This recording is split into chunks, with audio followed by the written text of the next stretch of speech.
4 in the Big South Conference.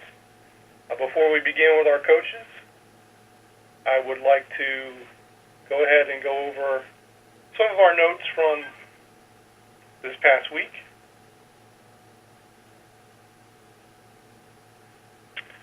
Beginning with our Big South Players of the Week. First, the Choice Hotels Offensive Player of the Week was Coastal Carolina running back Lorenzo Taliaferro. Our Defensive Player of the Week from Gardner-Webb, linebacker Chad Jeter. Also from Gardner-Webb as the Special Teams Player of the Week, kicker Jordan Day. And the Crons Brand Freshman of the Week from Coastal Carolina, Samson Baldwin. And we'll move into some other notes to pass along. Big South had another great weekend, now 9-2 against FCS opponents, extending the league's best start ever against FCS competition. The Big South scored 2 regular season wins over nationally ranked opponents in the same week. That is a first for the conference in its history. Gardner-Webb's Chad Jeter was named a National All-Star by College Sporting News. Coastal Carolina and Charleston Southern both improved to 3-0, which is the first time the Big South has had 2 3-0 teams in the same year. The Chanticleers moved up to number 15 in both national polls yesterday. Charleston Southern quarterback Malcolm Dixon became the first quarterback in Big South history with back-to-back games with 100 yards rushing and 100 yards passing in the same game. Coastal Carolina's Lorenzo Taliaferro has the highest rushing total in the Big South after 3 games. He has 387 yards through 3 games. It's the highest in the league since 2004. BMI quarterback Eric Hordenbrock is the first cadet with back-to-back 300-yard pass games since 1986. Liberty has held 8 of its last 9 opponents to less than 20 points in all 3 games so far in 2013. And Gardner-Webb's Jordan Day tied the Big South single-game record with 4 field goals, and the Running Bulldogs win over Richmond on this past Saturday. So congratulations to those individuals. And at this time, we'll move into our coaches, and the first coach on the docket is the head coach of the Running Bulldogs, Coach Carroll McCray. Good morning, Coach. Good morning, Mark. Thank you. Congratulations to you for the victory over number 11 Richmond. I want you to go ahead and start and talk about the great game that it was coming down to the wire, and then we'll move on to your opponent this Saturday, Wofford. Okay. Well, we certainly were ecstatic at the end of the ball game that our kids fought to give us the opportunity to win the game late, and it was a defensive struggle most of the day, and really pleased with the way we had some kids step up and make some plays for us.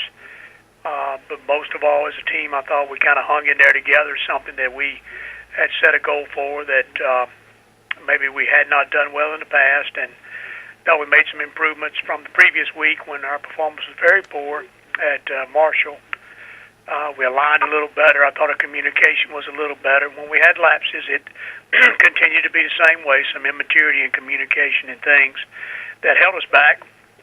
But Richmond's a fine football team and very physical with some outstanding players, and I thought our kids, they just continued to make plays and stayed kind of stale there all the way to about 3 minutes to go in the ball game, and they made a really fine drive to score and then go ahead by 1, and J.J. Hubbard had a really fine, great kickoff return to put us in good field position, and 2 or 3 plays later we were able to kick a field goal that we felt like we had a chance to make. We did make it. Jordan Day, really proud of him.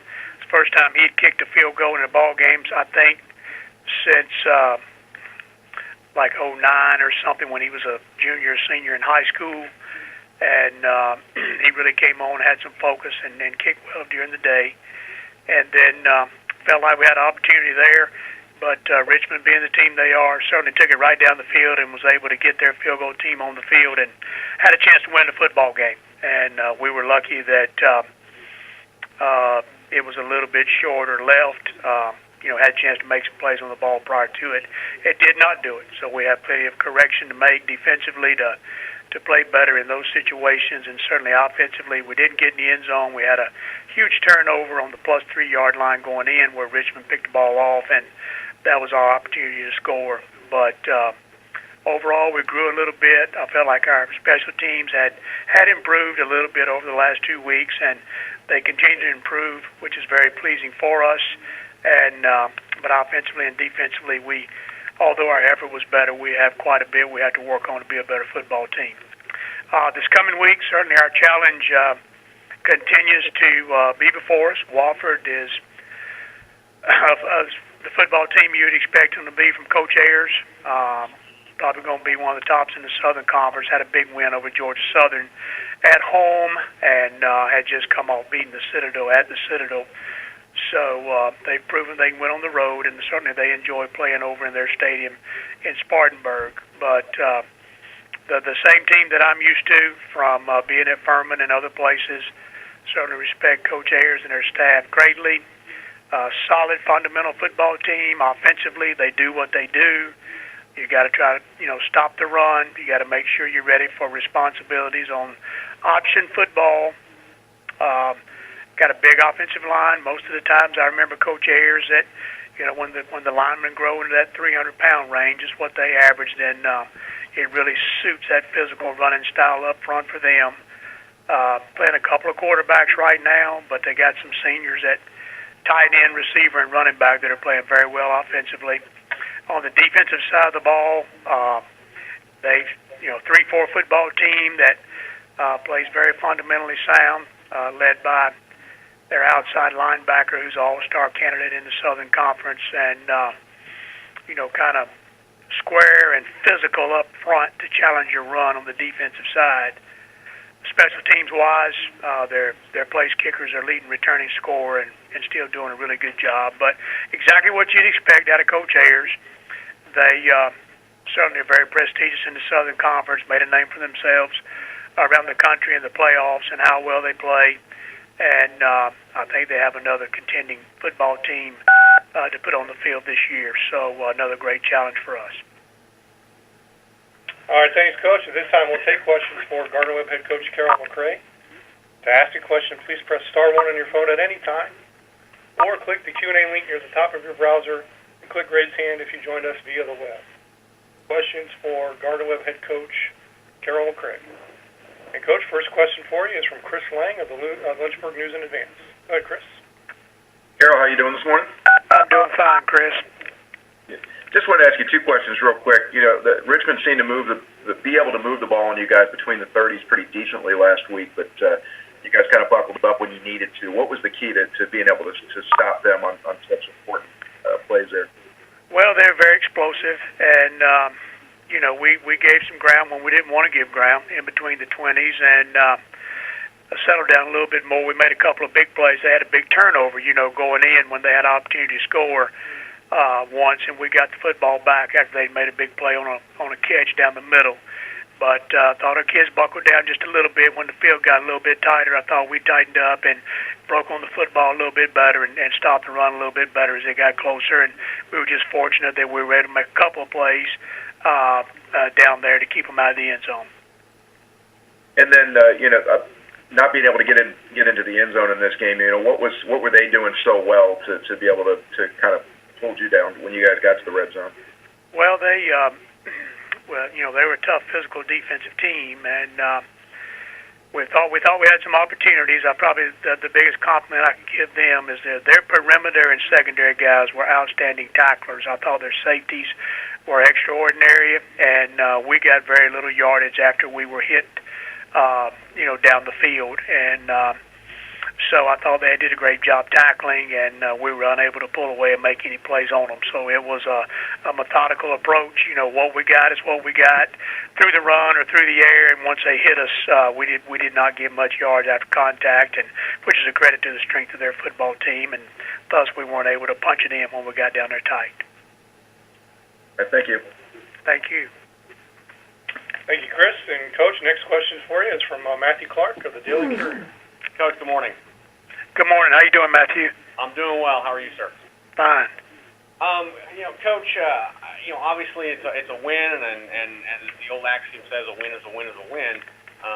But you pointed out there's still a lot left to do. And I think yep. that previous questions regarded kind of touched on what I was going to ask you about your offensive and defensive struggles. Defensively, Richmond was a big team. They had a big offensive line, a big defensive line. You were able to contain. Wofford, you're going to be looking at a lot of the same things. So talk about, how you are going to try to keep your defense focused against a very similar strong team like Wofford. Well, I do think they're similar up front. It seems that the approach, Richmond with their quarterback, and their schematic with their receivers being fairly dynamic, they got it on the edges quite a bit and challenged us on the perimeter. Wofford may do that, but the video I've seen, they're going to challenge you right up the middle, as they always have when I've seen Coach Ayers' team. So, if we're not physical and we're not squared up and we're not where we're supposed to be in the run game, it'll be a long day for the Bulldogs. It won't be very fun at all. So, I think we did face a physical line last week, a physical line this week, but two different approaches as far as how people tried to attack us. So, we're going to have to shift gears and make sure mentally we're tougher on the run this week to have an opportunity to get any stops against Wofford, because they come at you, and quite a few times they're going to play 4 downs, not 3 downs, and that's Coach Ayers' ball game, and so you better be ready to play a 10-yard ball game. They're going to take 4 shots at it. So we got a lot of work to do with our team defensively. We're not anywhere close to where we need to be to have a consistent the consistency we feel like we need to have defensively. And then offensively, we really got to hone down. We got to hold blocks longer on offense as we head into red zone. We got to make sure that we hold up in protection, and the little things get tight down there. And in some tight areas, we did not execute very well at receiver or at quarterback, and a lot of other areas when the field closed on us a little bit inside the 20. And that's some improvement that we have to make very, very quickly if we're going to expect to have any more success. Coach, to follow up a little bit on your offensive side, the running game struggled. The passing game, it seemed to be fairly successful, but you were right against Richmond. You didn't get much yardage after the catch. Yeah.